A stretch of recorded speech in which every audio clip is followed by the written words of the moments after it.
ঝটফট বেশ কিছু ফল সংগ্রহ করে নিলাম, কারণ এই জগতের 3টি বিখ্যাত ফলের একটি ফল হচ্ছে হরিতকি ফল। হরিতকি ফলের প্রায় 17টি উপকারিতা রয়েছে। অনেকে মজা করে বলে থাকে, যদি আপনি লোহা খেয়েও হজম করতে পারেন তাহলে আপনার কোনো রোগ হবে না। তার মানে বোঝা যাচ্ছে পাকস্থলী যদি আপনার ঠিক থাকে তাহলে আপনার পুরো জগৎ ঠিক, এবং আপনার কোনো রোগ বাসা বাঁধতে পারবে না শরীরে। দেখুন, এই হরিতকি ফল আপনার পাকস্থলীকে ভালো রাখে, হজম শক্তি ত্বরান্বিত করে, জ্বর ঠান্ডা কাশি দূরে রাখে, এবং আপনার বিষ বাত ব্যথা থাকলে সেগুলো সারিয়ে তোলে, আপনার চুলকানি খোস পাঁচড়া থাকলে সেগুলো সেরে ওঠে। এমনকি হাঁপানি রোগ সারাতে এটা বলা হয় মহা ঔষধ। ভিজিয়ে খাওয়া যায়, কাঁচাও খাওয়া যায়। একটু খাই, বিসমিল্লাহ। অনেকটা কষ এবং তিতা স্বভাবের, শুকনা ফল পাউডার করে খেতে পারবেন।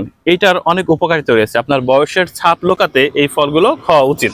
সাধারণত ভেষজ চিকিৎসকরা ত্রিফলা বলে যেটাকে উল্লেখ করে থাকে, সেই ত্রিফলার একটি ফল হচ্ছে এই হরিতকি ফল।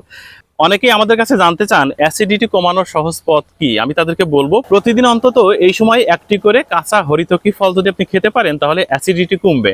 আর মজার ব্যাপার কি জানেন, শরীর দুর্বল যাদের তাদের জন্য বলা হয় হরিতকি ফল মহা ঔষধ।